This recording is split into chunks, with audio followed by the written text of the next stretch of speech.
14 ఏళ్ల ముఖ్యమంత్రి అంటాడు, 3 సార్లు సీఎం అంటాడు.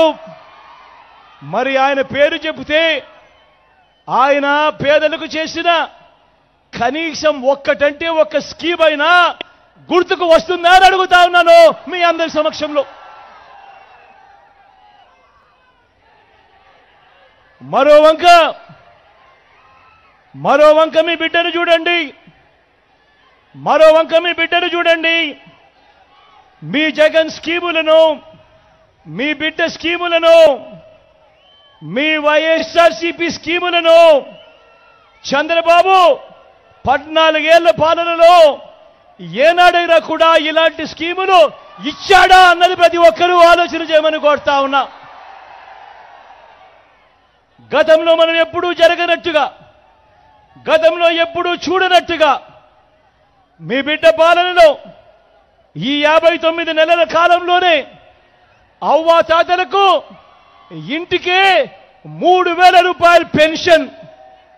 నేను అడుగుతా ఉన్నాను, గతంలో ఎప్పుడైనా కూడా ఈ మాదిరిగా అవ్వాతాతలకు ఇంటికే 3,000 వచ్చిన పరిస్థితి ఏ రోజైనా గతంలో జరిగిందా అని అడుగుతా ఉన్నాను మీ అందరి సమక్షంలో. గతంలో ఎప్పుడూ కూడా జరగని విధంగా పిల్లలకు ఈరోజు గవర్నమెంట్ బడిలో నాడు నేడు బడి తెరిచే సమయానికే పిల్లలకు విద్యా కానుక, గవర్నమెంట్ బడిలో ఇంగ్లీష్ మీడియం, గవర్నమెంట్ బడిలో ఈరోజు బైజూస్ కంటెంట్, 3వ తరగతి నుంచే పిల్లలకు టోఫుల్ క్లాసులు, సబ్జెక్ట్ టీచర్లు.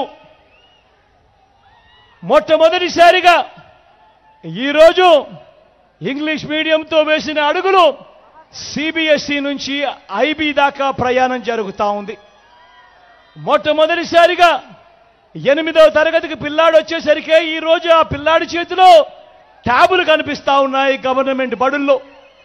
మొట్టమొదటిసారిగా ఇవాళ 6వ తరగతి నుంచి క్లాస్ రూములలో, ఆ గవర్నమెంట్ బడులలో ఈరోజు డిజిటల్ బోర్డులు, వాటి ద్వారా డిజిటల్ బోధన ఈరోజు మొట్టమొదటిసారిగా మన గవర్నమెంట్ స్కూళ్లలో మన పేద పిల్లలకు ఈరోజు అందుబాటులోకి వచ్చాయి.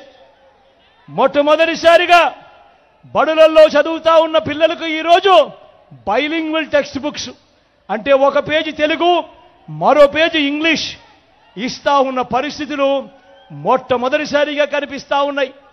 పెద్ద చదువులు చదువుతా ఉన్న పిల్లలకు ఈరోజు చదువుతా ఉన్న పిల్లలు ఇంజనీర్లు అయితేనేమి, డాక్టర్లు అయితేనేమి, డిగ్రీలు అయితేనేమి, ఈ పెద్ద చదువులు చదువుతా ఉన్న పిల్లలు ఏకంగా రాష్ట్రంలో ఉన్న 93% మంది పిల్లలకు ఈరోజు పూర్తి ఫీజులు కడుతూ ఆ అక్క చెల్లెమ్మలకు, ఆ తల్లిదండ్రులకు, ఆ పిల్లలకు అండగా ఉంటూ పూర్తి ఫీజులు కడుతూ ఏకంగా జగనన్న విద్యా దీవెన, జగనన్న వసతి దీవెన ఇవన్నీ వచ్చింది మీ బిడ్డ కాలంలోనే, ఈ 59 నెలల కాలంలోనే. అవునా కాదా అని అడుగుతా ఉన్నాను మీ అందరి సమక్షంలో.